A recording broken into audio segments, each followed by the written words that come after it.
Class 12th math probability. पहले हम probability का माइंड मैप बना लेंगे।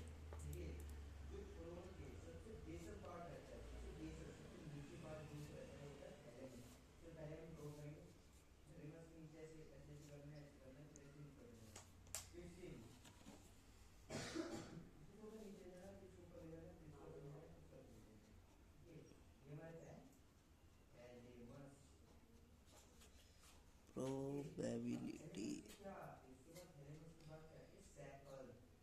जो हमारी प्रोबेबिलिटी ऑफ ए होती है उसकी वैल्यू हमारी डिफाइन होती है प्रोबेबिलिटी ऑफ ए से 1 तक, 0 से 1 तक।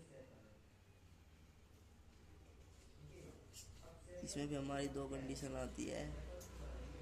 जो प्रोबेबिलिटी ऑफ ए है वो 1 होगी तो श्योर इवेंट है,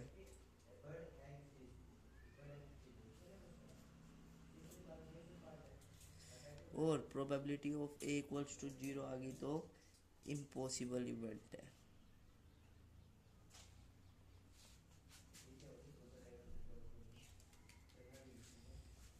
अब प्रोबेबिलिटी कंडीशन प्रोबेबिलिटी क्या आती है?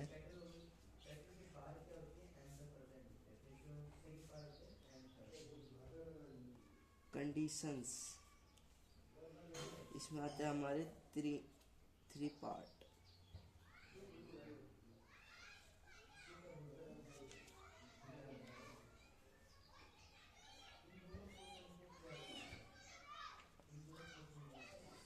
एक आता है mutually exclusive,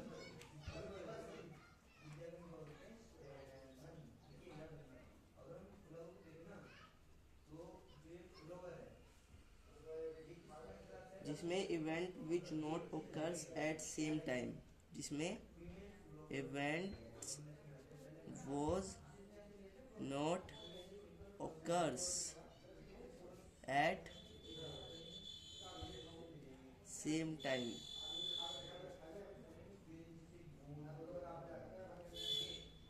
example, getting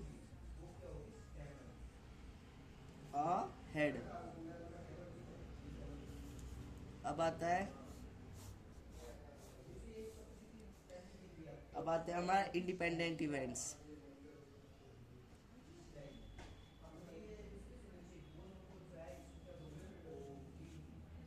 independent events क्या आते हैं? Events whose occurrence does not depend on the occurrence of other event। Independent events हमारे होते हैं जिसमें हमारी probability of A intersection B equal होता है प्रोबेबिलिटी ऑफ ए के इनटू में प्रोबेबिलिटी ऑफ बी के। ठीक है। अब कंडीशनल प्रोबेबिलिटी क्या आती है? कंडीशनल प्रोबेबिलिटी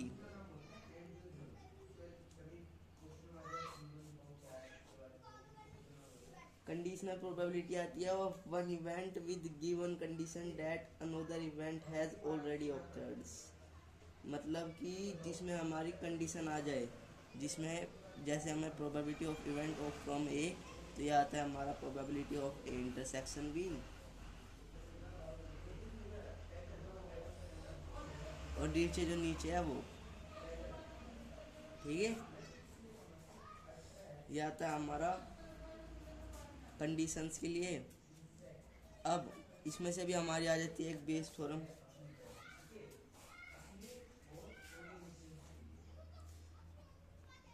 बेस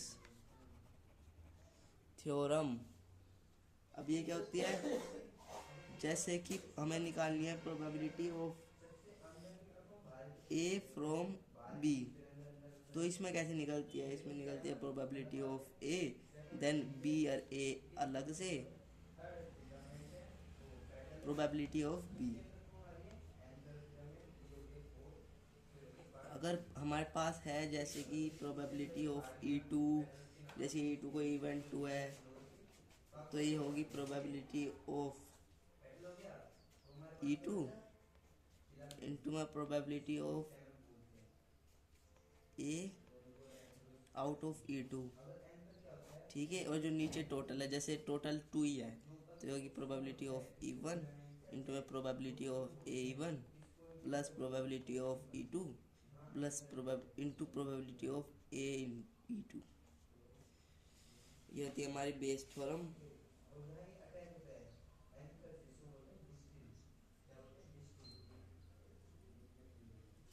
अब हम एनालाइज कैसे करेंगे प्रोबेबिलिटीज को, इसमें हम एनालाइज करते हैं। How to analyse?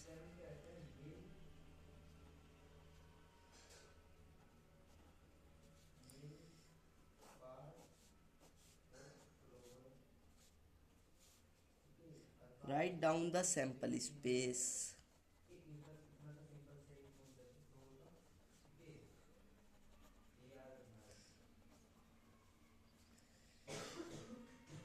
Sample space होता है हमारा जो टोटल पॉसिबल आउटकम्स है क्वेश्चन के अनुसार, है ना। Draw tree diagrams.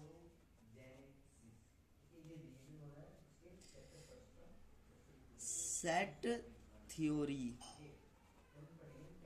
नोटेशन, जो कि हमारे होते हैं Venn diagram.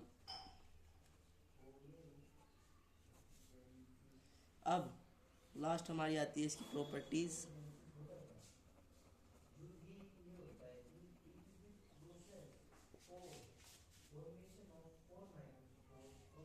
Probability of E intersection 1 minus probability of E. Second आती है प्रोबेबिलिटी ऑफ ई इंटरसेक्शन, ये है probability of not occurs event. यह है probability of not occurs event out of F. ये होता है हमारा probability of 1 minus E F occurs event. Third आती है हमारी probability of E intersection F is equals to probability of F into में प्रोबेबिलिटी ऑफ ई एफ। देखो इससे आ गया, इसको इधर ले जाएंगे तो प्रोबेबिलिटी ऑफ ए इंटरसेक्शन भी आ गया ना। अब आता है fourth, probability of A union F G. Probability of E out of G plus probability of F G. अब लास्ट है हमारी probability of E intersection F G. ठीक है, इसकी कैसे निकलती है, एक बार इसके साथ, एक बार फिर ये इसके साथ, फिर इसका इंटरसेक्शन इसके साथ। ये था हमारा माइंड मैप प्रोबेबिलिटी का। अब करते हैं 13.2 का इंट्रोडक्शन। 13.1 का ऑलरेडी अपलोडेड है। इसमें क्या आता है हमारा, कार्ड्स आते हैं 52 कार्ड्स हमारे पास होते हैं 52 कार्ड्स। इसमें भी हमारे होते हैं 26 ब्लैक कार्ड, 26 रेड कार्ड। अब इसमें भी हमारे होते हैं 13 हार्ट और 13 होते हैं डायमंड। इसमें 13 होते हैं क्लब और 13 होते हैं स्पेड। 13 कौन कौन से होते हैं हमारे, किंग, क्वीन, जैक, 10, 9, 8, 7, 6, 5, 4, 3 और 2 और एस। इसमें भी king, queen, jack, 10, 9, 8, 7, 6, 5, 4, 3, 2 ace. King, queen, jack, 10, 9, 8, 7, 6, 5, 4, 3, 2 ace. King, queen, jack, 10, 9, 8, 7, 6, 5, 4, 3, 2 ace. ठीक है। अब आता है हमारा डिपेंडेंट और इंडिपेंडेंट।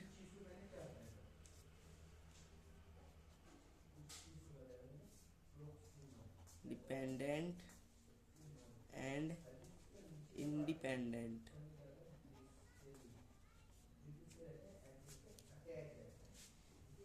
इंडिपेंडेंट इवेंट आते हैं हमारे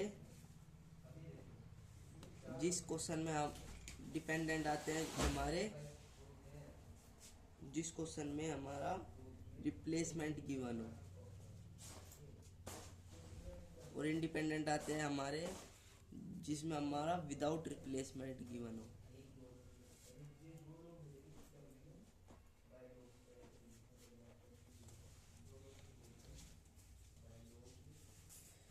ठीक है,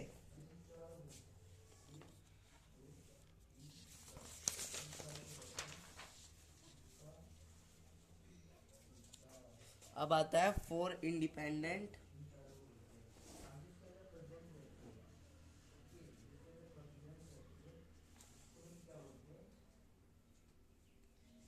फॉर इंडिपेंडेंट हमारा फॉर्मूला आता है P E intersection F probability of E into में प्रोबेबिलिटी ऑफ एफ।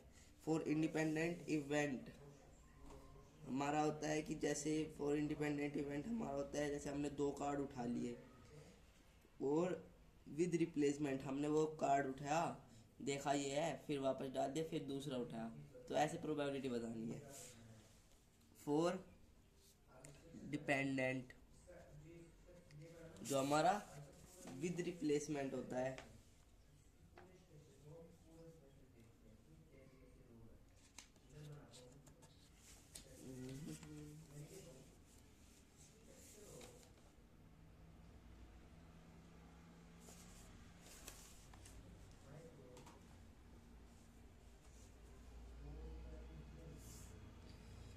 ये आता है हमारा विद रिप्लेसमेंट के साथ, मतलब कि निकाला, देख के वापस डाल दिया, है ना।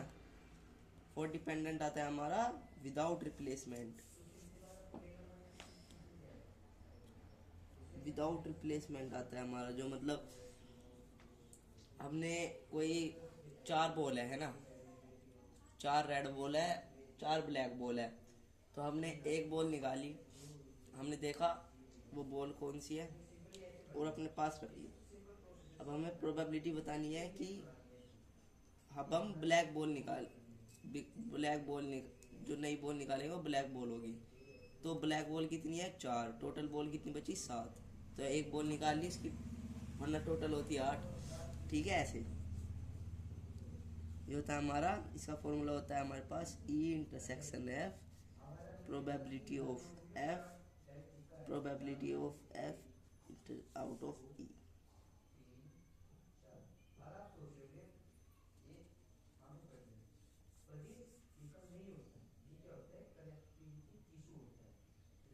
ठीक है,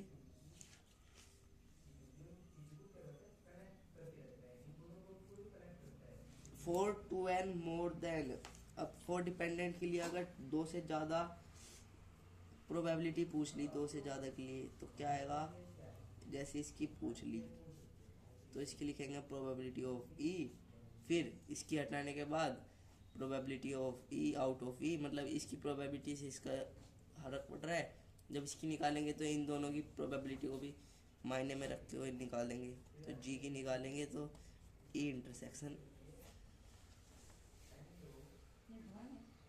अब अब इसमें क्या होगा, इसमें हमारे आते हैं एंड और क्वेश्चन में हमारे यूज होते हैं ये, तो इनका मतलब समझ में नहीं आता क्या बोलना चाहते हैं। अगर किसी भी फंक्शन प्रोबेबिलिटी के बीच में एंड है तो इसका मतलब है इंटरसेक्शन, और है तो इसका मतलब है यूनियन, और है तो इसका भी मतलब है नोर, इसका भी मतलब है यूनियन। ठीक है,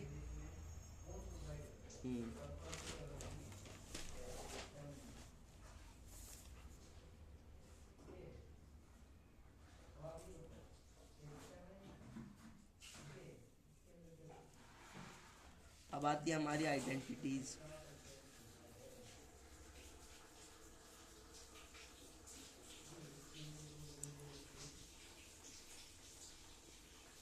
आइडेंटिटीज क्या क्या आती है हमारे पास, प्रोबेबिलिटी ऑफ ई इंटू में प्रोबेबिलिटी ऑफ एफ।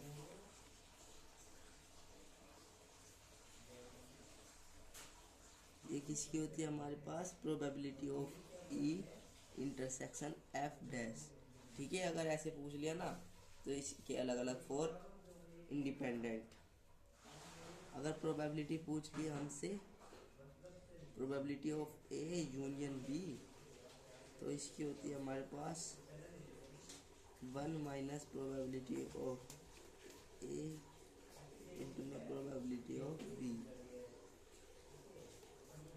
ये होती है हमारी आइडेंटिटीज।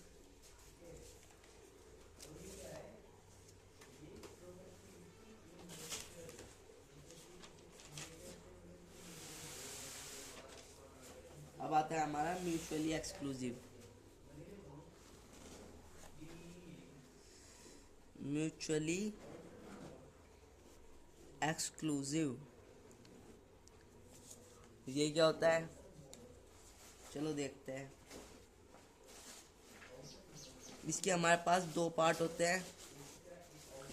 एक होता है जो हमारा ए इंटरसेक्शन बी होता है, वो हमारा 0 के इक्वल हो जाता है। सेकंड होता है जो हमारी प्रोबेबिलिटी होती है ए यूनियन बी की, वो इक्वल टू हो जाती है probability of A plus probability of B के। तो ये हमारा उधर यूज होता है जहाँ पे हमें म्यूचुअली एक्सक्लूसिव के बारे में पूछा हो और उधर हमारा ए इंटरसेक्शन बी हमारा गिवन ना हो। तो क्वेश्चन दिखा देता हूँ इसके कैसे आते हैं। Example, probability of A given है, प्रोबेबिलिटी ऑफ बी गिवन है,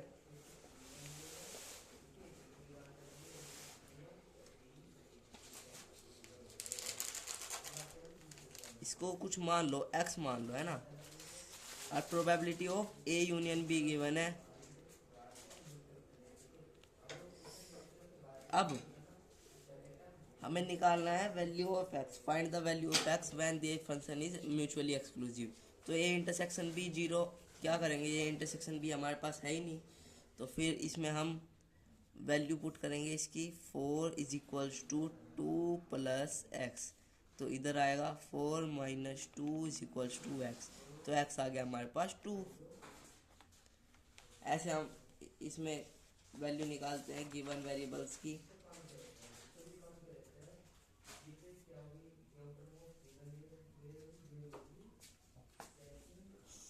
अब आता है हमारे पास कैसे कैसे क्वेश्चंस हमको गिवन होते हैं जिनके हमको वो ही नहीं पता होता है इनके लिखना क्या होता है।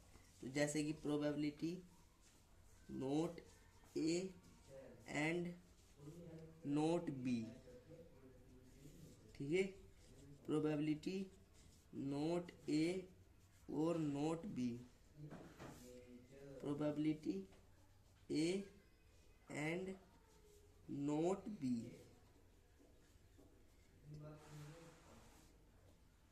Probability neither A nor B.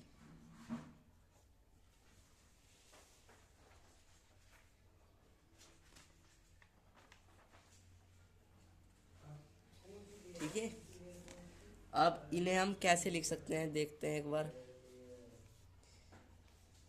Note ए का मतलब क्या होता है, इवेंट नोट ओकरिंग्स, मतलब कि ए डैश। एंड का मतलब इंटरसेक्शन, और नोट बी का मतलब बी। ठीक है, नोट ए और का मतलब होता है यूनियन, इधर बताया था ना। ठीक है,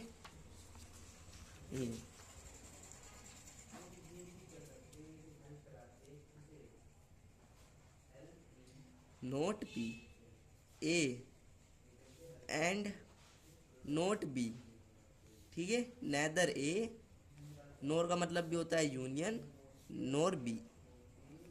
ठीक है, इनको लिखते हैं हम ऐसे। साथ में प्रोबेबिलिटी प्रोबेबिलिटी है तो सबके साथ प्रोबेबिलिटी प्रोबेबिलिटी भी लगा देंगे।